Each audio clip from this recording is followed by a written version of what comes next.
Līdz jaunajam mācību gadam atlikusi viena diena.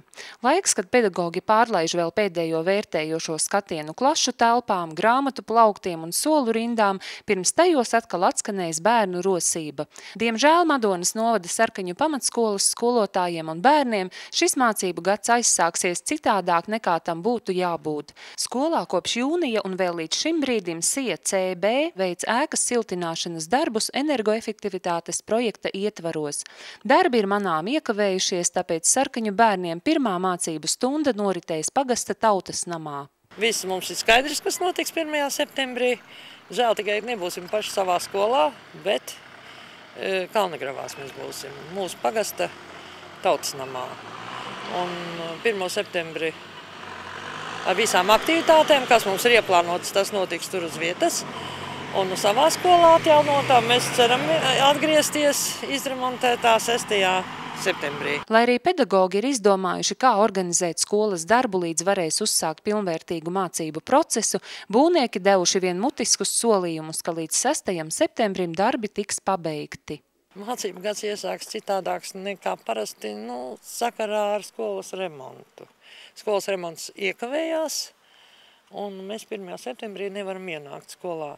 Bet mēs esam priecīgi, ka skola ir remontējies, ka skola ir skaists jumts uzlikts, un skola ir nosiltināta arī no iekšpuses, un līdz ar to izkrāsot no iekšpuses ir, mazlietiņi pietrūka laika celtniekiem. Ar būvdarbu gaitu nav apmierināts arī pasūtītājs novada pašvaldība. Ir pagarināti darbu izpildes termiņi, taču arī tie tiek pārkāpti.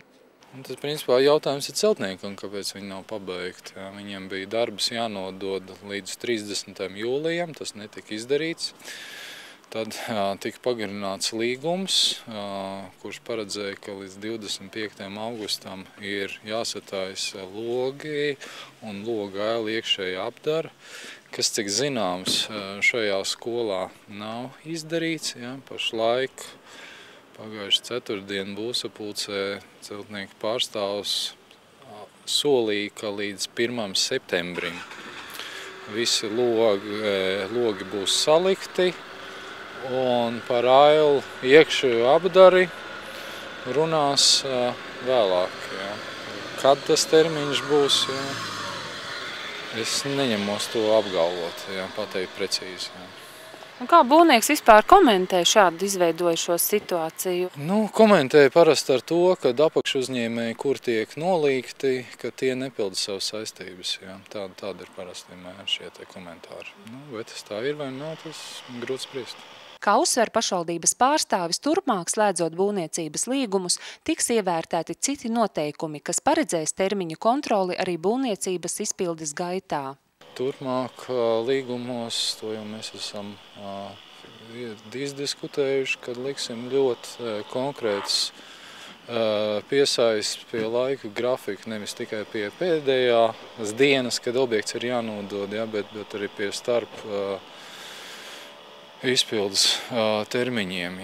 Un tad, ja tos neievēro, tad tādos gadījumos vai tiek lausts līgums, vai tiek ieviestas kādas sankcijas, lai gan šajā gadījumā jau arī 25. augustā šie darbi bija jāizdara, netika izdarīts arī pēc tam, kad līgums tiek pagarināts.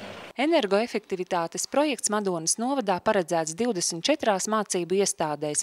Konkursā uzvarējusi firma SIA CB, un pašlaik atliek vien cerēt, ka uzņēmums ņems vērā skolotāju un bērnu intereses, veicot skolu siltināšanas darbus.